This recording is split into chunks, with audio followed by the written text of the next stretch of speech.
नमस्कार दोस्तों। आज हम बात करेंगे ऐसे महान व्यक्ति के बारे में जिन्हें सिंबल ऑफ नॉलेज, संविधान के निर्माता, दलितों के मसीहा, परम पूज्य भारत रत्न बाबा साहब डॉक्टर भीमराव अंबेडकर के बारे में। बाबा साहब का जन्म 14 अप्रैल 1891 को मध्य प्रदेश के इंदौर के महू छावनी में हुआ था। इनके पिता का नाम रामजी मालोजी सकपाल था और माता का नाम भीमाबाई था। बाबा साहब महार जाति के थे जिन्हें अछूत माना जाता था। सब प्यार से बाबा साहब को बचपन में भीवा कहकर पुकारते थे।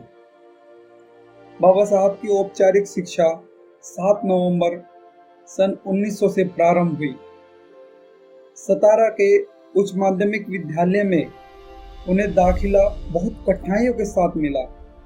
उन दिनों कोई भी अछूत बच्चों को दाखिला नहीं देना चाहता था। इस विद्यालय में भी भीवा को इस शर्त पर दाखिला मिला कि वह कक्षा में अन्य बच्चों के साथ बेंच पर नहीं बैठेंगे। सतारा हाई स्कूल के प्राचार्य बहुत ही सज्जन व्यक्ति थे। वह एक ब्राह्मण थे।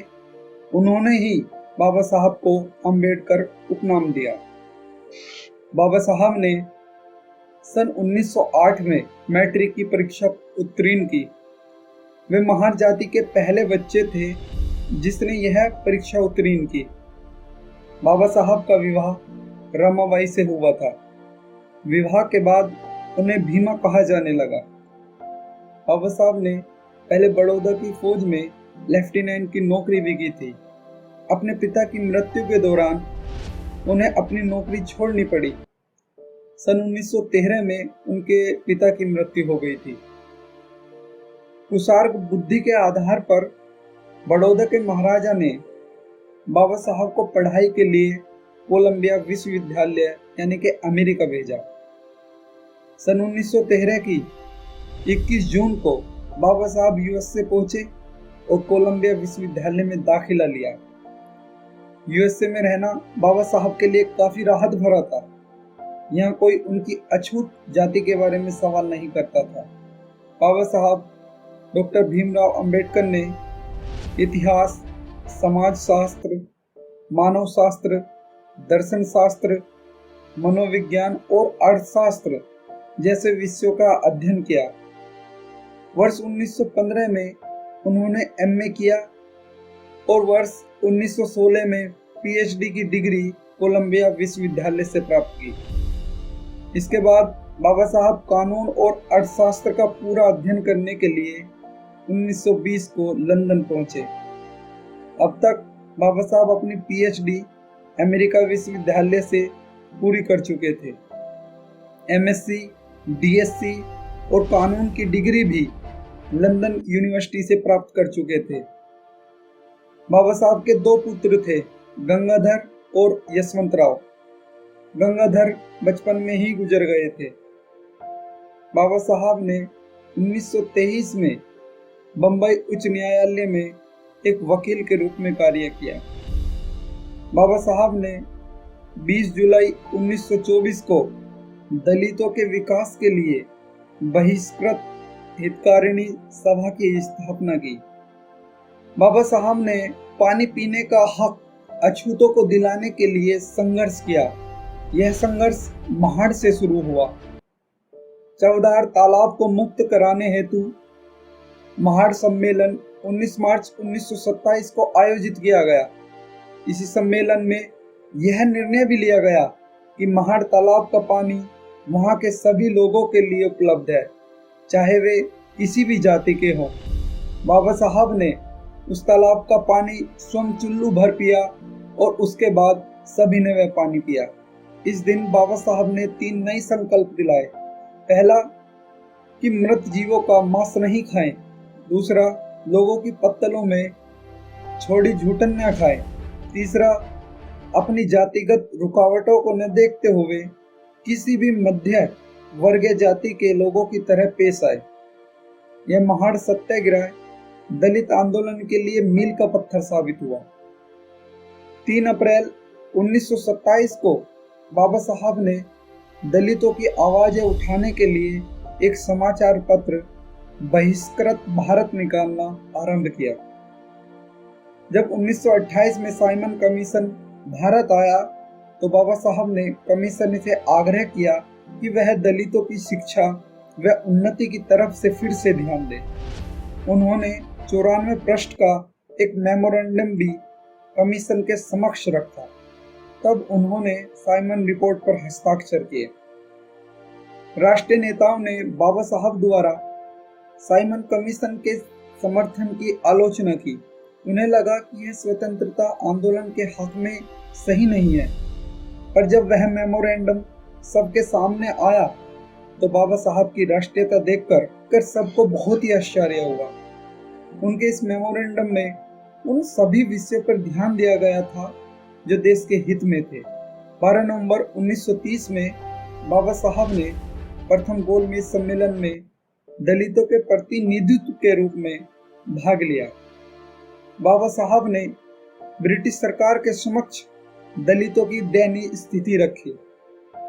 19 अगस्त 1931 में बाबा साहब ने दूसरे गोलमेज सम्मेलन में भाग लिया। इस सम्मेलन में महात्मा गांधी ने भी भाग लिया। इस सम्मेलन में बाबा साहब ने वयस्क मताधिकार की मांग की।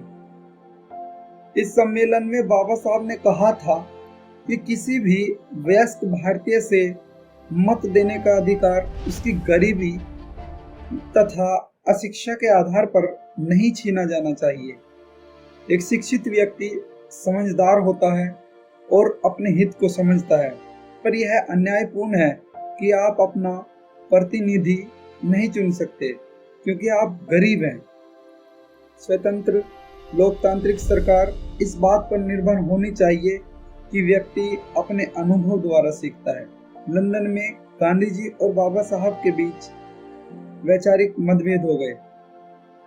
गांधी जी दलितों को अल्पसंख्यक समुदाय मानने को तैयार नहीं थे और बाबा साहब उनके इन विचारों से सहमत नहीं थे। बाबा साहब अपनी इस मांग पर अंत तक टिके रहे कि दलितों को भी स्वतंत्र मत अधिकार का हक मिलना चाहिए।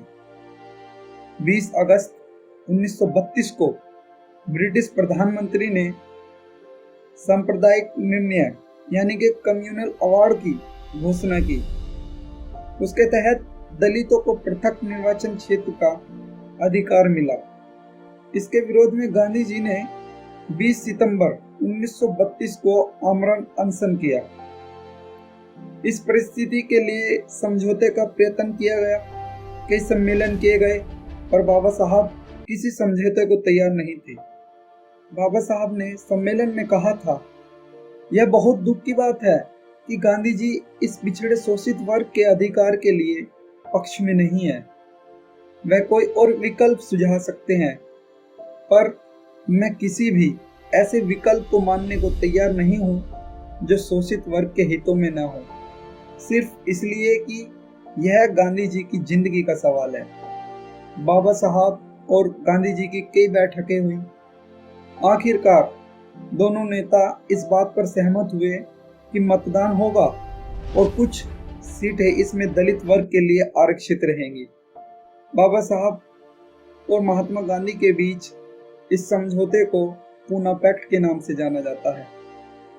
एक सभा में बाबा साहब ने कहा था, मंदिरों में प्रवेश आपको उदार नहीं बनाएगा, राजनीति में मिले अधिकार ही आपको बेहतर बना सकते हैं।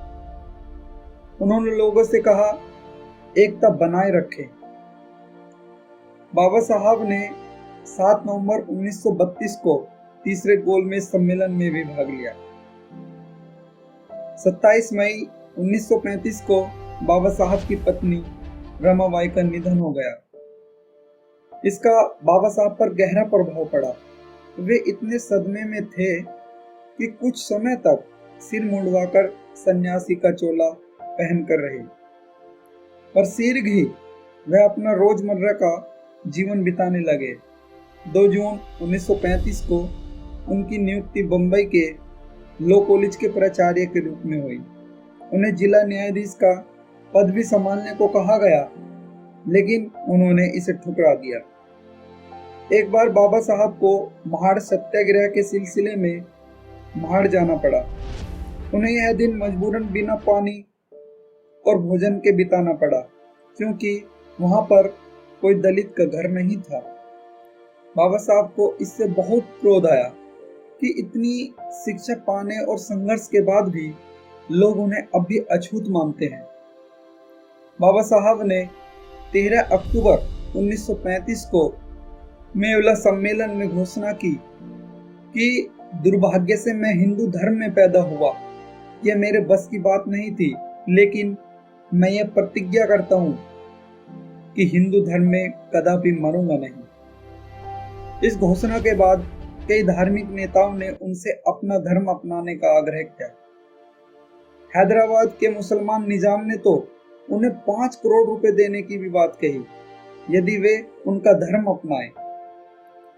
इस तरह का आग्रह अनेक धर्मों के अनुयायियों ने भी किया, जैसे ईसाई, सिख और बौद्धों ने।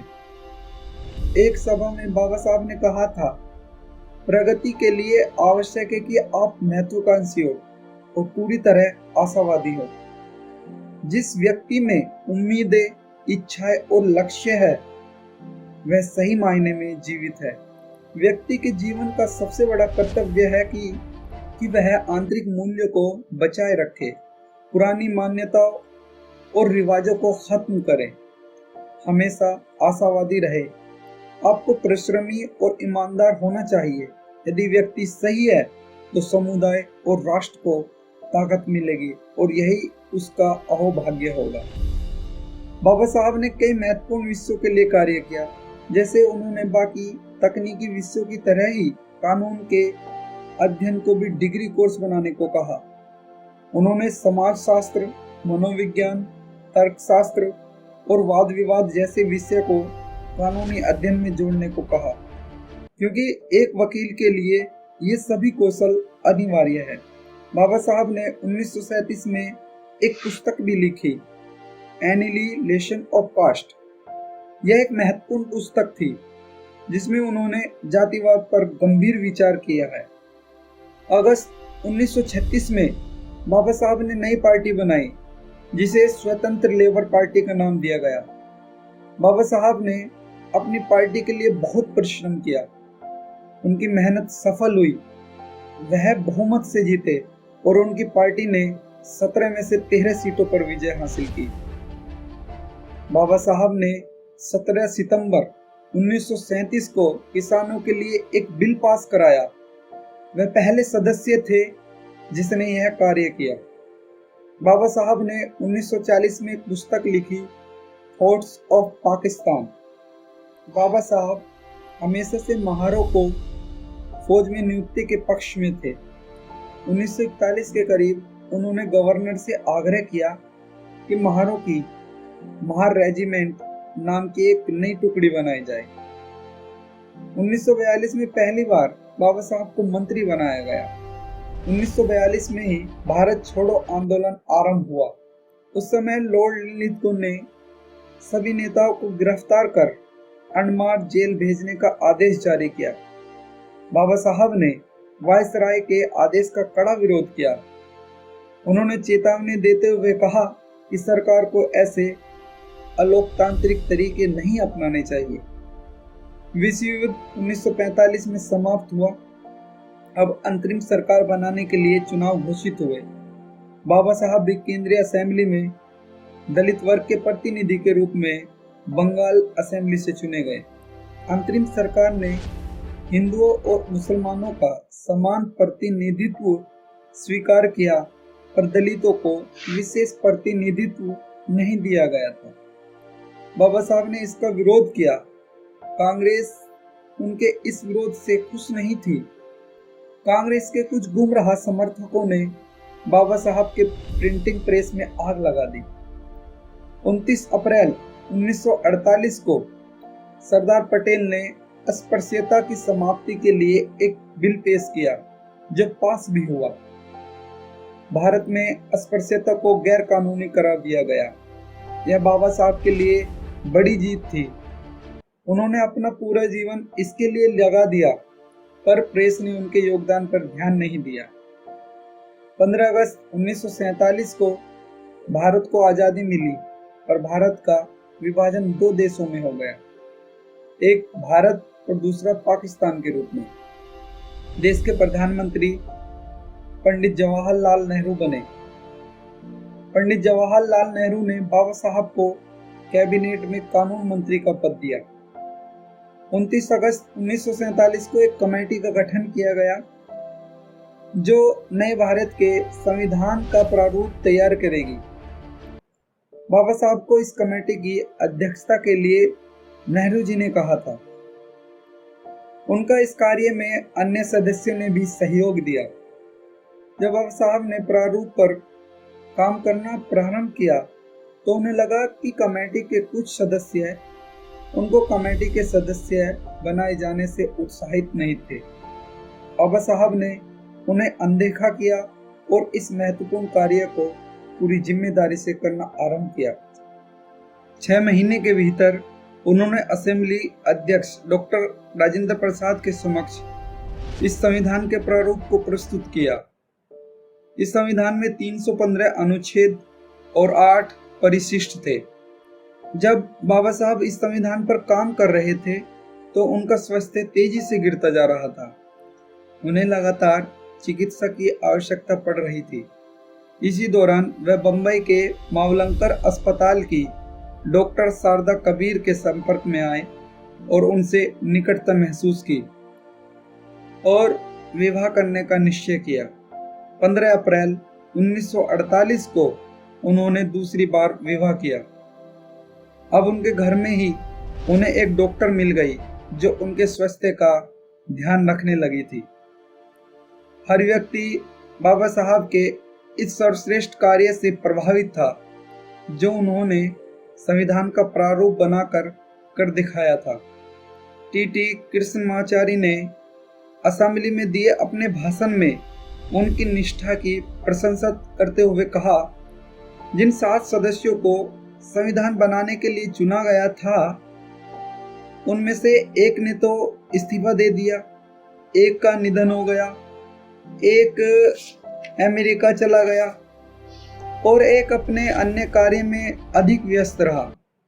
1-2 दिल्ली से दूर रहते थे, कुछ को खराब सेहत की वजह से छोड़ना पड़ा। सिर्फ डॉक्टर अंबेडकर ही ऐसे व्यक्ति थे जिन्हें इस कार्य को संभालना पड़ा। अपने ऐतिहासिक भाषण में संविधान प्रस्तुत करते समय बाबा साहब ने कहा, जो संविधान मैं प्रस्तुत कर रहा हूं वह अच्छा या बुरा हो सकता है। यह इस बात पर निर्भर करता है कि इसका उपयोग ऑफिस के लोग किस तरह करते हैं। भारत ने अपनी आज़ादी हम में एकता नहीं होने की वजह से खो दी थी। जो शासन में था उसने विश्वासघात किया। बाबा साहब ने लंबे समय से यह स्वप्न देखा था कि हिंदू धर्म में सुधार लाए जाए। उन्होंने एक विशेष बिल पर कार्य किया जिसे हिंदू कोड बिल के नाम से प्रस्तुत किया। सभी कट्टर हिंदुओं ने इसका विरोध किया। जिन लोगों ने बाबा साहब के संविधान बनाने के कार्य की प्रशंसा की थी वे भी उनका विरोध करने लगे। यहाँ तक कि डॉक्टर राजेंद्र प्रसाद भी उनका समर्थन करने को तैयार नहीं थे। पर पंडित जवाहरलाल नेहरू और सरोजिनी नायडू चाहते थे कि यह बिल कानून बन जाए, पर जोरदार विरोध की वजह से उन्होंने भी अपने हाथ पीछे खींच लिए। बिल धरा का धरा रह गए। बिल के रूप में अपने इस स्वप्न के टूट जाने के बाद बाबा साहब पूरी तरह बिखर गए। उन्हें लगा कि दलितों को तब तक उनके अधिकार कभी नहीं मिलेंगे जब तक वे हिंदू धर्म अपनाए रहेंगे। उन्होंने अपना मन बना लिया कि वह बौद्ध धर्म अपनाएंगे। वह बौद्ध धर्म में रुचि रखते थे। बाबा साहब अब अकेलापन महसूस करने लगे थे।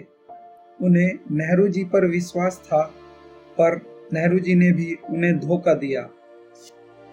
उन्हें यह नैतिक नहीं लग रहा था कि वह सरकार में बने रहे। उन्होंने अपना त्याग पत्र 27 सितंबर 1951 को प्रधानमंत्री पंडित नेहरू को भेज दिया। वे सदन में अपने त्याग पत्र के बारे में बताना चाहते थे, पर स्पीकर ने उन्हें इसका अवसर नहीं दिया।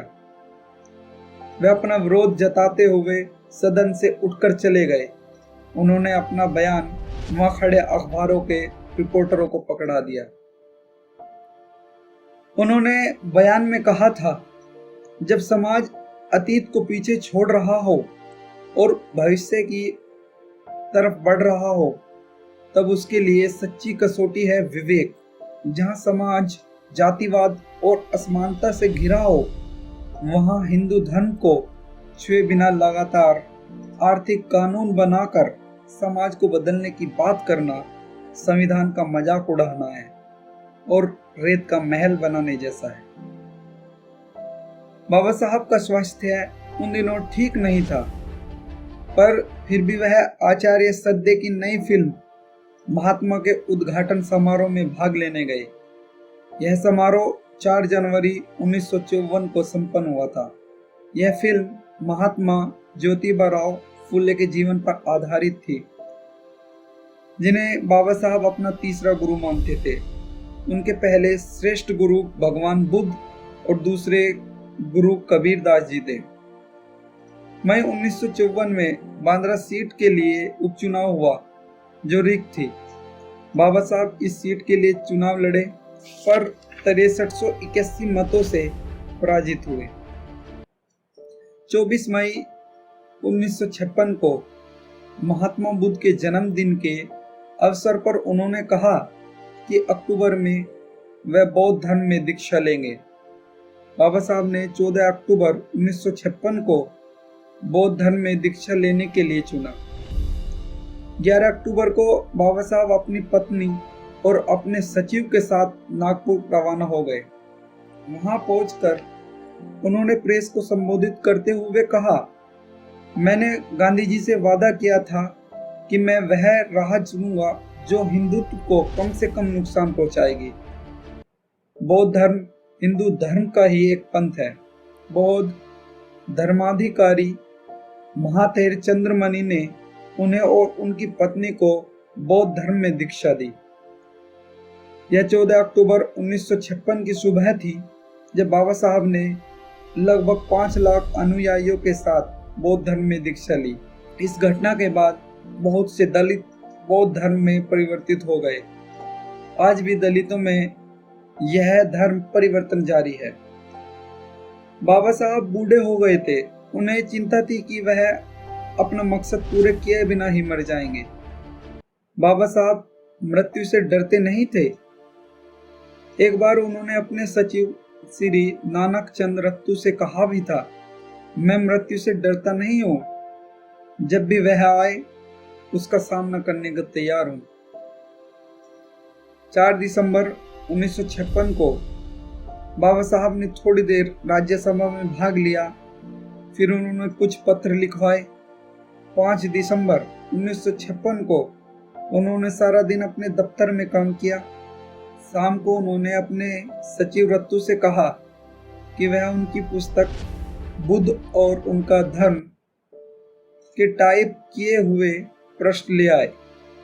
वह रात में इस पर कार्य करना चाहते थे। बाबा साहब 6 दिसंबर 1956 की सुबह नहीं देख पाए। जब उनकी पत्नी सुबह 7:30 बजे उनके अध्ययन कक्ष में पहुंची, तो उन्होंने देखा कि बाबा साहब इस दुनिया को छोड़कर जा चुके थे।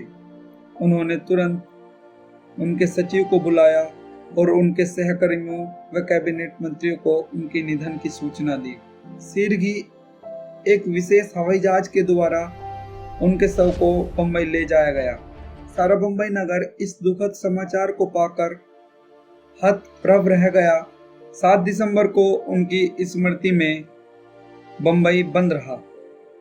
उनकी अंतिम यात्रा 7 दिसंबर की दोपहर को आरंभ हुई। पूरे महाराष्ट्र से लाखों लोग अपने प्रिय नेता की अंतिम यात्रा में शामिल होने के लिए आए। उनका अंतिम संस्कार दादर अंत्योष्टि मैदान में किया गया। उनकी चिता को मुखाग्नि उनके इकलौते पुत्र यशवंत राव ने दी। हजारों लोगों ने इस दिन बौद्ध धर्म अपनाने की घोषणा की। दोस्तों, ये वो छोटा सा बाबा साहब का परिचय था। मुझे आशा है कि आपको अच्छा लगा होगा।